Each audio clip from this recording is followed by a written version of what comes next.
আসছে গোপাল, যাচ্ছে গোপাল, ভাবছে গোপাল, হাসছে গোপাল, আসছে গোপাল, যাচ্ছে গোপাল, ভাবছে গোপাল, হাসছে গোপাল। যুগের পরে যুগ কেটে যায়, মানুষ তাকে ভোলে না। যুগের পরে যুগ কেটে যায়, মানুষ তাকে ভোলে না। চলে না রে, চলে না রে, চলে না রে, চলে না, চলে না রে, চলে না রে, তাকে ছাড়া চলে না। কে সে? পরিচয় কি তার? হাসির রাজা, জ্ঞানের রাজা, রসিক রাজা গোপাল ভাঁড়। হাসির রাজা, জ্ঞানের রাজা, রসিক রাজা গোপাল ভাঁড়। হাসির রাজা, জ্ঞানের রাজা।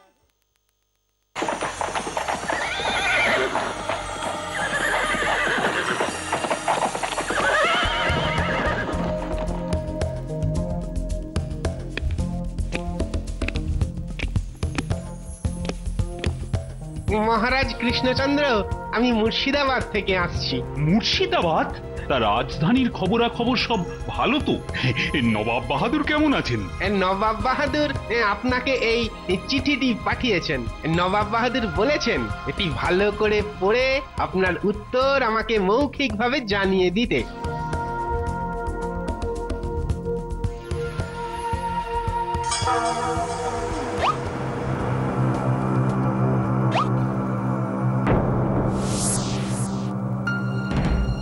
কি ব্যাপার, মহারাজকে কেমন যেন চিন্তিত দেখাচ্ছে।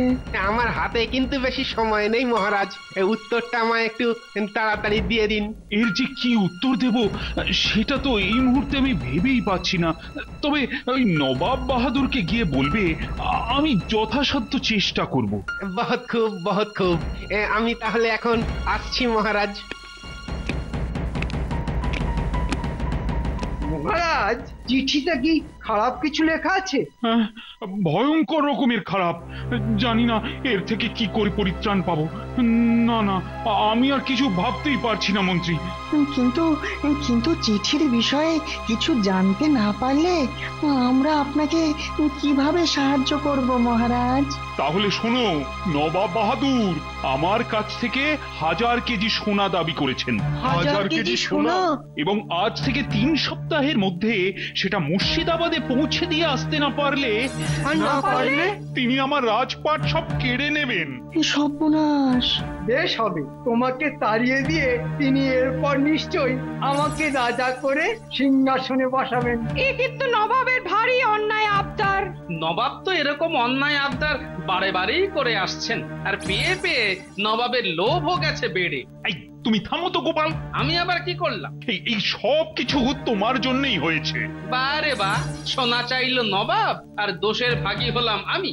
তুমি না হলে দোষের ভাগী আর কে হবে? সেবার যখন কৃষ্ণনগরের মাটির তলা থেকে সোনা উঠলো, তখন তো সব সোনা গরুতে খেয়ে গেছে বলে তুমি নবাবকে ভক্তি দিয়েছিলে। তা দিয়েছিলাম, কিন্তু ওইটুকু ভক্তি না দিলে তো মাটি থেকে ওঠা সব সোনা তো নবাব বাহাদুর আত্মসাৎ করে বসতো। হয়তো তোমার সেই চালাকি এতদিন পরে নবাব বুঝতে পেরেছে, আর তাই সুদে আসলে রাগ মেটাতে 1000 কেজি সোনা দাবি করে বসেছে। বলছি ওই আমি কি একবার নবাবকে বোঝাবার চেষ্টা করব? এই খবরদার, খবরদার, একেবারে ওসব করতে যেও না। বরং বরং 1000 কেজি সোনা কিভাবে জোগাড় করা যায় তোমরা সকলে বরং সেই কথা ভাবো। ভেবে কোনো লাভ হবে বলে মনে হয় না মহারাজ। এই কৃষ্ণনগরে সব ঘরে যত সোনা আছে সেই সব সোনা একসাথে জড়ো করলেও তো 1000 কেজি ধারে কাছে পৌঁছবে না। তাহলে সকলে দূর হয়ে যাও আমার সামনে থেকে। বাবা, মহারাজ কৃষ্ণচন্দ্র, বড় যাতা করে পড়েছ তুমি। দেখি কি করে নিস্তার পাও।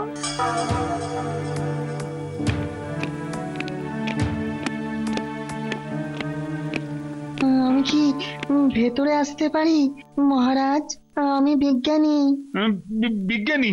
এসো এসো এসো। না বলে কয়ে এভাবে হঠাৎ এসে পড়ার জন্য আমি দুঃখিত মহারাজ, কিন্তু একটা কথা বলার জন্য আমি এই অসময়ে ছুটে এসেছি। কি কথা? বহুদিন আগে আমার গুরু আমায় একটা বিদ্যে শিখিয়েছিলেন। কি বিদ্যে? কৃত্রিম ভাবে সোনা তৈরি করার বিদ্যে। এভাবে কি সোনা তৈরি করা যায়? সেটা ঠিক জানি না, কারণ কারণ আমি হাতে নাতে কখনো বিদ্যেটা পরখ করে দেখিনি। গুরুদেব বলেছিলেন একান্ত নিরুপায় না হলে এ বিদ্যা যেন পরখ না করি। আজ তো পরখ করার দিন এসে গেছে বিজ্ঞানী। বলো বলো বলো, কিভাবে সোনা তৈরি করতে পারবে? আগে আগে একটা রাসায়নিক তরল ওটা তৈরি করতে হবে, আর আর সেই তরল কোনো মানুষের হাতের তালুতে মাখিয়ে দিলে মাখিয়ে দিলে কি হবে? ওই ওই হাত দিয়ে যা ছোঁয়া হবে হাতের স্পর্শে আর রাসায়নিক তরলের জাদুতে সেটা সোনা হয়ে যাবে। আরে বাস, বিজ্ঞানী সোনা বানাবে।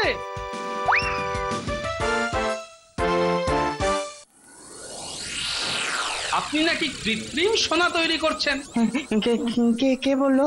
তাহলে খুলেই বলি, আপনি যখন মহারাজের সাথে কথা বলছিলেন আমি তখন আড়ি পেতে সব শুনেছি।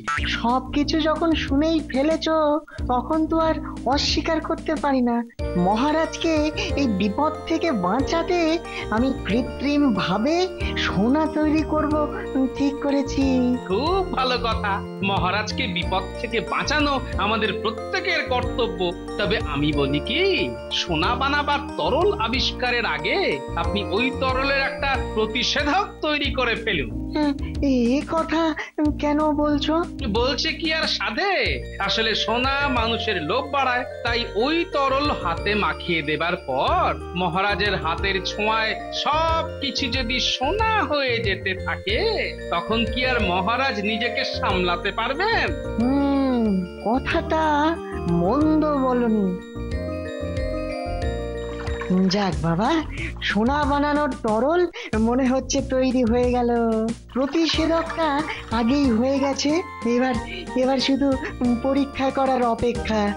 গোপাল গোপাল তোমার ডান হাতটা বাড়াও তো দেখি। কেন? তোমার উপরেই পরীক্ষা করে দেখবো। শেষে আমার উপরেই পরীক্ষা? কেন, আমি ছাড়া এই রাজ্যে আর লোক নেই? লোক হয়তো অনেক পাওয়া যাবে, কিন্তু কিন্তু তাহলে তো মহারাজের কথা মতো ব্যাপারটা গোপন থাকবে না। হ্যাঁ, না করো না গোপাল, না করো না, হাতটা বাড়িয়ে দাও।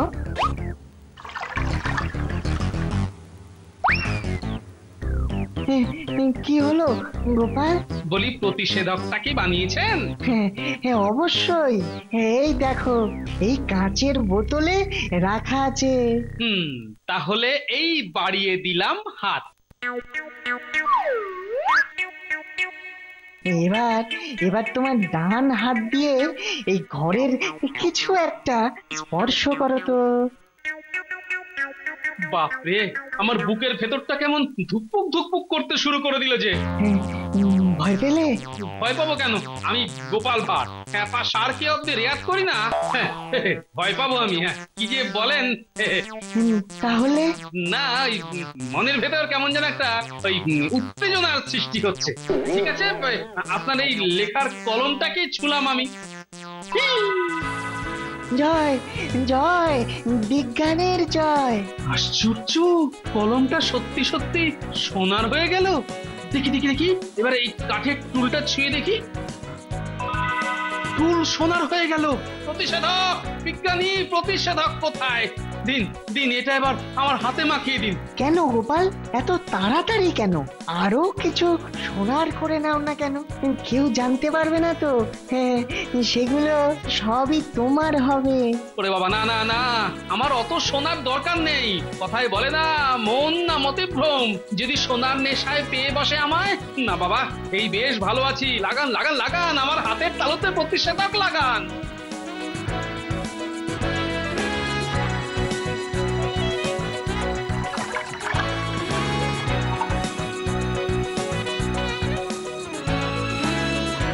এবার হাতটাই টেবিলে ছুঁয়ে দেখি তো।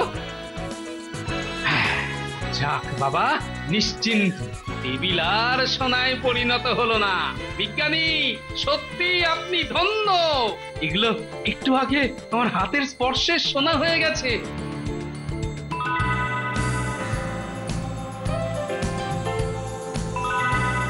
বিজ্ঞানী দেখুন দেখুন দেখুন, আমার হাতের ছোঁয়ায় একটু আগে যা সোনা হয়ে গিয়েছিল এখন সেগুলো আবার আগের অবস্থায় ফিরে গেছে।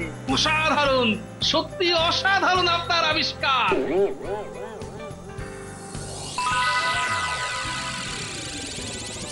অসাধারণ বিজ্ঞানী, অসাধারণ তোমার আবিষ্কার। ওরে বাবারে, কোথা যাবো রে? সত্যি বলছি, নিজের চোখকে অবধি বিশ্বাস করতে পারছি না আমি। হাতের ছোঁয়ায় সোনা, এত বড় একটা পালঙ্ক চোখের পলকে সোনা হয়ে গেল। আচ্ছা বিজ্ঞানী, এই পালঙ্কটার ওজন কত হবে? হ্যাঁ, মনে হয় 1000 কেজির অনেক বেশি হবে। আপনার প্রয়োজন এতে মিটে যাবে মহারাজ। আরে প্রয়োজন কি এত সহজে মেটে বিজ্ঞানী? আমি আরো আরো সোনা চাই। অনেক অনেক সোনা, রাশি রাশি সোনা। তাহলে গোপালের অনুমানই ঠিক। মহারাজকে ক্রমশ ভয়ঙ্কর এক লোভের নেশা পেয়ে বসেছে, সোনার লোভ। এরপর হয়তো হাতের কাছে যা পাবে তাই সোনা করে দেবে। হ্যাঁ, বুঝলে রানী, এবার আমি না খাওয়া ছেড়ে শুধু সোনা বানিয়ে যাব। আমার কোষাগারে শুধু সোনা থাকবে, সোনা, তাল তাল সোনা, রাশি রাশি সোনা। কি দরকার এত সোনার? মা ভবানী হয়তো বিজ্ঞানীকে দিয়ে তোমায় আজ এক কঠিন বিপদের হাত থেকে বাঁচিয়েছেন, কিন্তু অতি লোভের ফলে তিনি যদি অসন্তুষ্ট হন। এই মনের মধ্যে এসব কুসংস্কারকে ঠাঁই দিও না তো।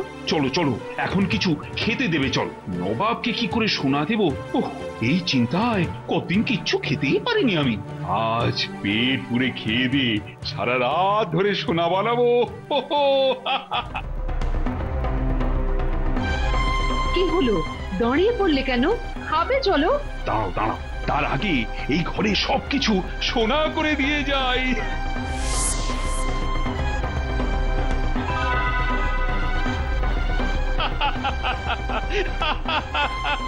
সোনা সোনা, সব সোনা। কি পাগলামি করছো? খাবে চলো চলো।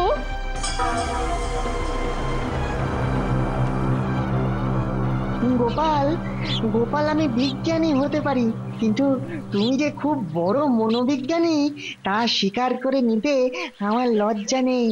তুমি ঠিকই বলেছিলে, মানুষের মন না মতিভ্রম। মহারাজকে সোনার নেশায় পেয়ে বসেছে তো? ঠিক তাই। জানতাম এটাই হবে। তবে ও নিয়ে আপনি কোনো চিন্তা করবেন না, প্রতিষেধক যখন আছে তখন ওই সোনার ভূত আমি মহারাজের ঘাট থেকে ঠিক নামিয়ে ছাড়ব। বলছো কি মন্ত্রী? এ তো অবিশ্বাস্য। অবিশ্বাস্য হলেও এ সত্যি খোদাবন। তুমি এসব কি করে জানলে? সমস্ত রাজবাড়ি আর সারা রাজ্য জুড়ে ছড়িয়ে আছে আমার জ্বর। আমি এখনই দ্রুতগামী ঘোড়ায় চড়ে কৃষ্ণনগরে যাব। ওই রাসায়নিক তরলটা আমার চাই। আমি সোনা চাই, অনেক অনেক সোনা। তাম দুনিয়ার সব থেকে ধনী হতে চাই আমি। এসো মন্ত্রী, তুমি আমার সাথে যাবে।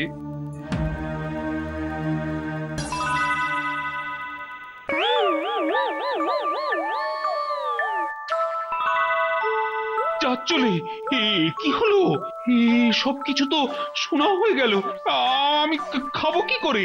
সর্বনাশ, তোমার হাতের ছোঁয়ায় যে ভাতের গ্রাস মুখ অব্দি পৌঁছলো না গো। কি হবে এখন? হায় হায় হায়, আমি কি না খেয়ে মরবো নাকি? দাঁড়াও দাঁড়াও দাঁড়াও, আমি খাইয়ে দিচ্ছি।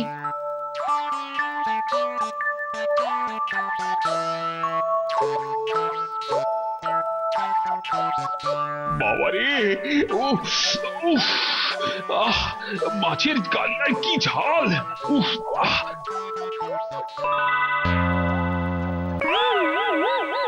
দূর এভাবে কি খাওয়া যায়? উফ, আমি বলি কি, বিজ্ঞানীকে এক্ষুনি ডেকে পাঠাও, ও এসে কিছু একটা করুক। তাহলে আমার সোনা? রাখো তোমার সোনা।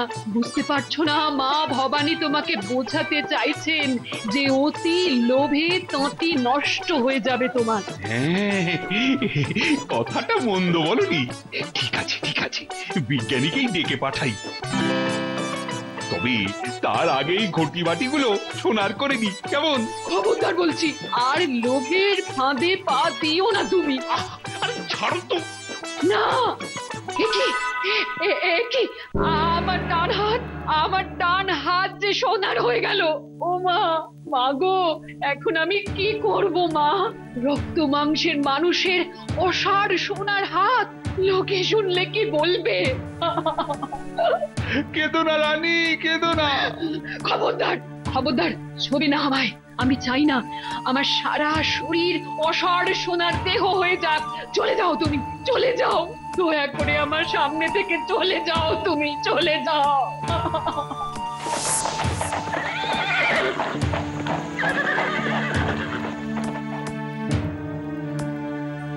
হ্যাঁ, ব্যাস হয়ে গেল। ওই প্রতিষেধক লাগিয়ে দিলাম, আপনার হাত আবার আগের মতো স্বাভাবিক হয়ে গেল। হ্যাঁ, কই কই দেখি তো। যাক বাবা, বাঁচলাম। আর এই প্রতিষেধকটার মজা কি জানেন? এর আগে আপনার হাতের ছোঁয়ায় যা যা সোনা হয়ে গেছে, এখন থেকে আপনার হাতের স্পর্শে সেগুলো আবার আগের মতো স্বাভাবিক অবস্থায় ফিরে আসতে পারে। সত্যি? দেখি তো রানী, দেখি তোমার হাতখানা দেখি। সত্যি বিজ্ঞানী, তুমি সত্যি ধন্য। একটা আবিষ্কারের সাথে সাথে তার বিপদের কথা ভেবে তুমি তার প্রতিষেধকও করে রেখেছিলে। সত্যি কি বুদ্ধি তোমার! এই বুদ্ধি কিন্তু আমার নয়, এ বুদ্ধি গোপালের। গোপাল? তা কোথায় সে? আমি এতক্ষণ দরজার ওপারে দাঁড়িয়েছিলাম রানীমা। এসো গোপাল, এসো এসো, আমার কাছে এসো, বলো কি চাও। গোপাল চাইবার আগে আমি যে তোমার কাছ থেকে চাই কৃষ্ণচন্দ্র। আরে হাজার সে সোনা চান তো, কাল সকালেই পেয়ে যাবেন। তোবা তোবা, সামান্য ওই হাজার শের সোনাতে কি হবে আমার? আমি চাই ওই সোনা তৈরি তরলটা। সোনা তৈরি তরল? কি বলছেন আপনি? কৃষ্ণচন্দ্র, ভুলে যেও না, আমার অধীনে থাকা তুমি নেহাতি একটা রাজা মাত্র। তাই আমার সাথে চালাকি করলে কিন্তু। দে বিজ্ঞানী, তরলটা আমার হাতে মাখিয়ে দে। কিরে, মাখিয়ে দিবি নাকি গর্দান দিবি? দিন বিজ্ঞানী, নবাব যখন নিজের মুখে বলছেন তখন ওনার দুটো হাতেই মাখিয়ে দিন, দেখবেন অনেক পুরস্কার পাবেন।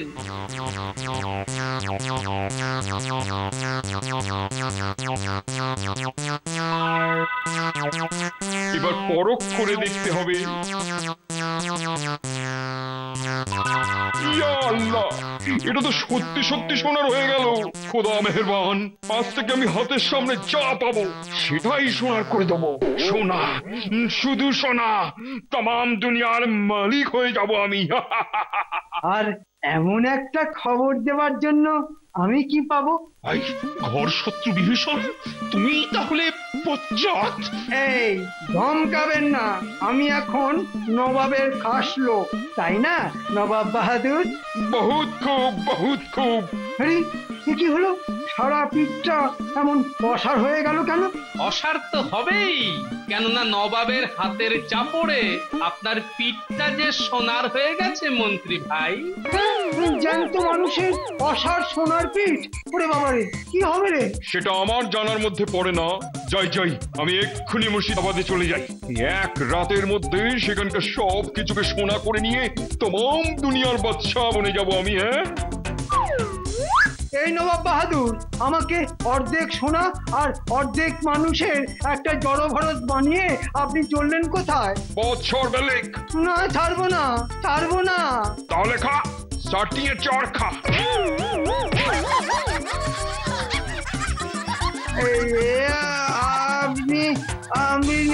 আপনি কি করে দিলেন? হ্যাঁ, আমার আমার গালটা হচ্ছে অসার হয়ে গেল। অসার কি বলছেন মন্ত্রী ভায়া? বলুন সোনার হয়ে গেল। আরে আপনি এখন নবাব বাহাদুরের খাস লোক, তাই চাপড় খেয়ে পিঠ, চড় খেয়ে গাল লাল না হয়ে সোনার তো হবেই। আমাকে আগের মতো করে দিয়ে যান। এই পা থেকে ওঠ।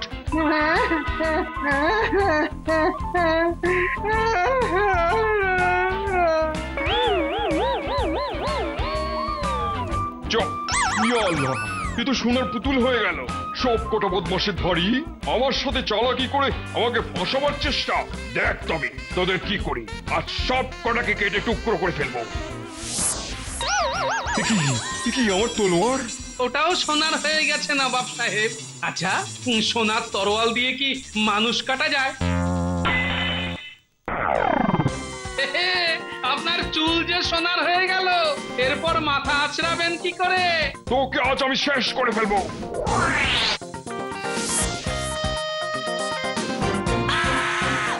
উড়ি বাবারি, কি মশারে!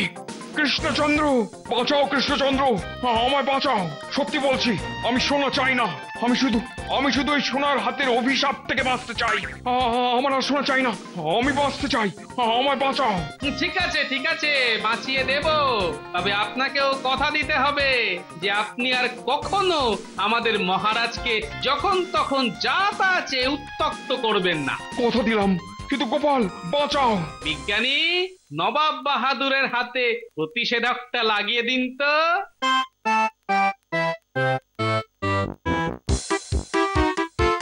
যান, আপনার হাতের ছোঁয়ায় আর কোনো কিছু শোনা হবার ভয় রইল না।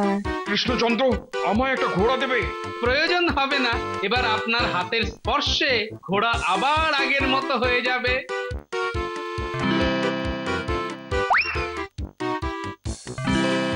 যাবার আগে আমায় আগের মতো করে দিয়ে যান। না না না না, যে অন্যায় করেছো তাতে এত সহজে তোমার নিস্তার নেই। তোমার ব্যবস্থা আমি করব। হ্যাঁ, এখন কিছুদিন না হয় এরকম আধা মানুষ আধা সোনা হয়েই থাকুন। লোকে চিড়িয়াখানায় টিকিট কেটে আপনাকে দেখতে আসবে, তাই না মহারাজ?